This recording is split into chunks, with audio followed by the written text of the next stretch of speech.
Hello, everyone.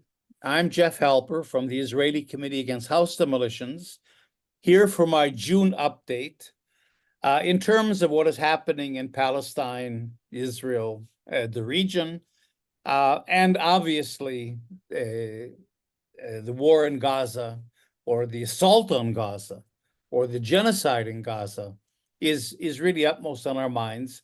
And I want to talk just for a few minutes today about the rescue of the hostages that happened the day before yesterday. I'm recording this on June 10th, so this happened on June 8th. Because I think it says something about Israel and the whole nature of what's going on in Gaza. This was presented as a rescue attempt. There are about 120 some hostages, and here we have to differentiate, and this is important too. Hostages are civilian captives, and in fact, in international law, it's forbidden to hold hostages. Israel holds many hostages, hundreds of hostages, under what it calls administrative detention in Israeli prisons. Palestinians, including children, who are arrested and kept for indefinite periods of time. They have to come before a military judge every 6 months. It's almost an automatic confirmation, but they're held without charge, without trial, for as long as Israel wants to hold them. So, and these are civilians, Palestinian civilians, mainly of obviously of the West Bank, so that Israel holds many more hostages than Hamas does. Nevertheless, it is forbidden international law to hold hostages who are the civilians, and those were among the 4 that were rescued. I'm putting that word into quotes for reasons we'll talk about the other day. The other, and then there's about 120 some others that are being held. It's estimated that only about 80 maybe are still alive, but a certain number of those are soldiers. And Israel doesn't make a distinction between soldiers and civilians. When a soldier is killed, you have his parents on TV and you show his high school graduation and he was a wonderful kid, or she was, so that whole distinction of soldiers and civilians gets lost. So it all becomes terrorism. Because in international law, oppressed peoples do have the right to resist. Armed struggle is legal, but it has to be within the framework of international law. And in international law, it is permitted to attack and kill and capture soldiers. I mean, this is a part of warfare. This is what happens in all wars, is prisoners of war. So in a sense, we have to make a distinction between those captives that are soldiers that are being held legally in international law, according to the laws of war, and the civilians that aren't being held legally. So Israel got intelligence, apparently, that these hostages are being held in this crowded refugee camp in the center of Gaza, and planned this very elaborate military operation, which is presented in Israel as being heroic and one of the most amazing military feats in history. And all the soldiers are heroes. One of them died, one soldier, but it's a heroic effort.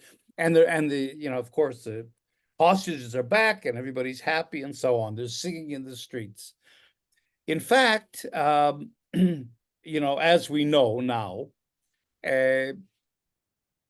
probably up to 300, if not more, Palestinian civilians were killed in this so-called rescue attempt. In other words, Israel sees this as a rescue attempt. I think we have to see it as a war crime. This was an absolutely planned war crime in which Israel knew according to the way it was planning this is the center of an extremely crowded refugee camp with a large market, right in the center, and it's a place of refuge, so it's very crowded.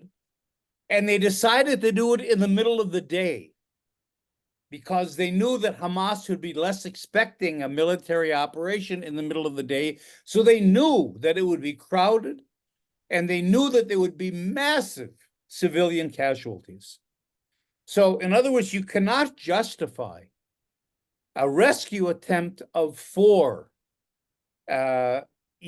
illegally held Israeli hostages, at the price of more than 300 killed, and something like 700 or more that were wounded, and not to mention the traumatized and the kids and the families and the physical destruction. I mean, you see craters because this refugee camp and market, to get to the 2 apartments where these 4 people were kept, it was attacked by the Air Force, and by ground forces and by tanks and artillery.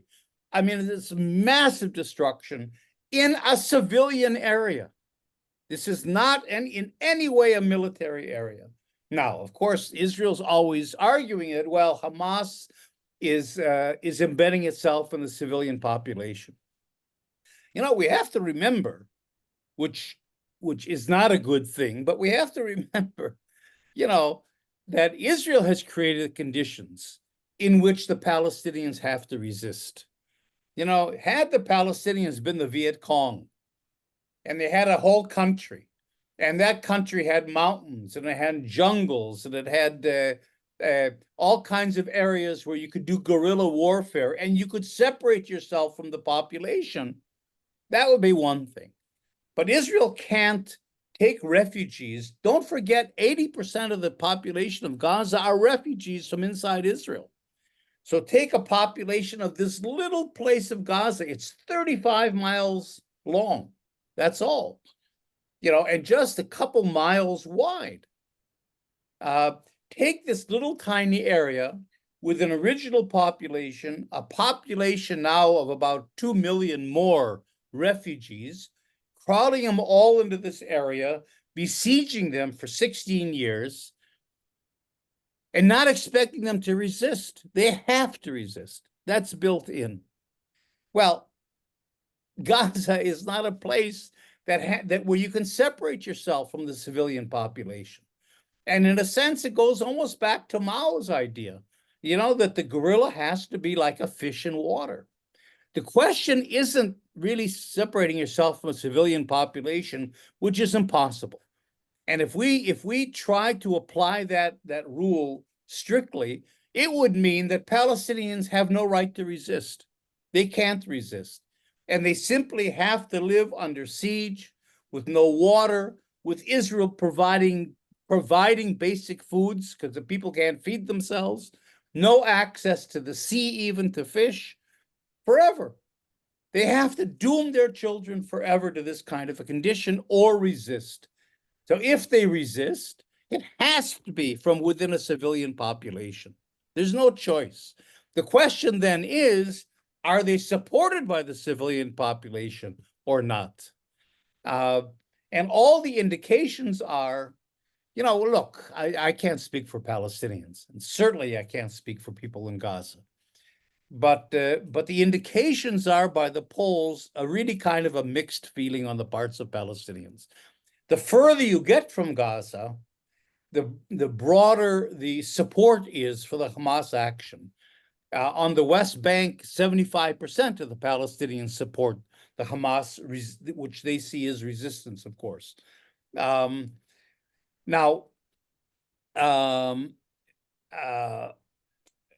It's not that they agree with the Hamas program. Very few people actually agree with the Muslim Brotherhood, Islamic idea of an Islamic state. But Hamas is nevertheless the last resistance force, especially since Fatah has largely given up the fight. So that's why I think the Hamas action is respected. But as you get closer into Gaza, of course, the people are very conflicted. According to the polls, if you can take a poll in the middle of this genocide, today only about a third of the Palestinians apparently support this Hamas resistance action of today, even though Hamas has been elected, to be the governing power in Gaza. And people are obviously conflicted between their own lives and the tremendous destruction going on. And the question becomes, is the resistance worth it in terms of the destruction? And the question becomes, can you justify resistance in the middle of a civilian population and bring the civilians in where they have no choice, basically? I mean, these are really impossible questions to give definite answers to. But the whole idea that somehow Hamas is using civilians as human shields, and that's what makes them illegitimate, simply ignores the fact that it's Israel that has created the conditions in which they fight. And if there is going to be any resistance to what is going to be permanent apartheid plus genocide, those are the conditions that Hamas has to fight in, which is in the civilian population. And so far, at least, it appears that Hamas, it might be losing support at home, but so far Hamas has kept the support of the Palestinian people in terms of resistance. So it's an impossible dilemma to put people into: resistance to permanent apartheid and oppression and genocide, or somehow trying to preserve your family and your home and your community. So the fact that then Israel planned this military operation using as much military force as they could gather in a civilian area in the light of day in order to rescue 4 people is a war crime. It's a war crime. And it's a crime that Israel, of course, will not be held responsible for, but it's a part of the whole process of genocide that's going on. And I think it's important to put it in these dimensions. And of course, again, we always go back to settler colonialism. I think, as the framework for understanding why Israel is doing this, and why this is happening, and what Israel's goals are in terms of Gaza and the West Bank and the rest of Palestine.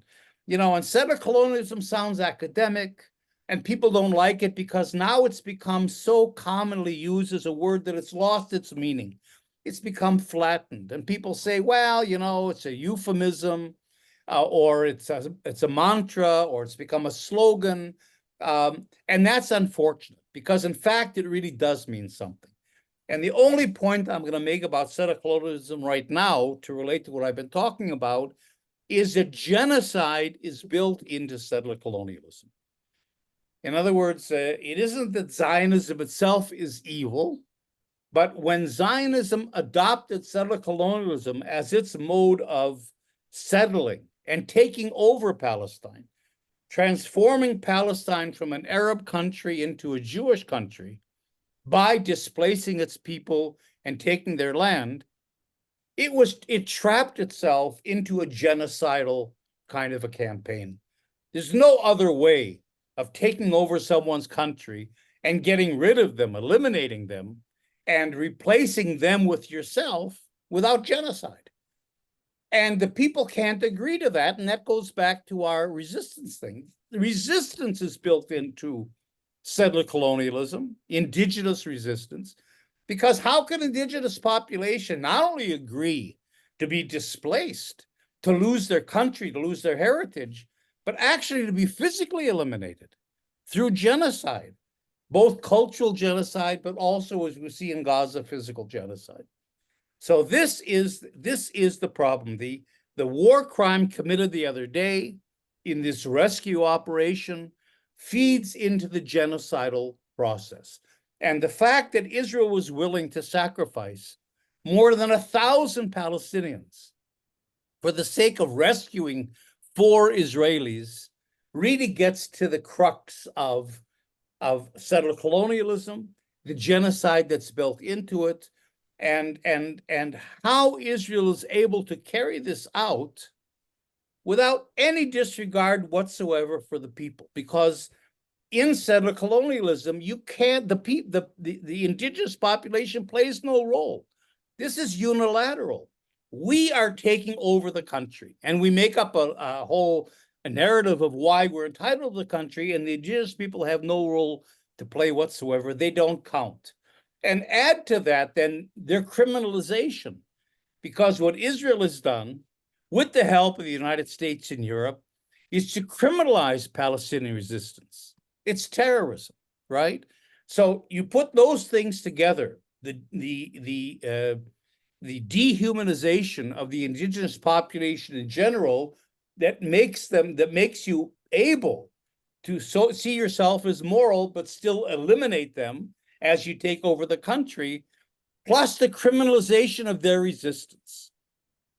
And so all of these issues begin to explain how Israel gets away with it, because it puts it within this framework of criminalization and terrorism, and of us as the human beings and them as the non-persons on the one hand, and on the other hand, what we have to do as we push back is to really repersonalize the Palestinian people, re-emphasize their right to resist, and then show the logic of their resistance.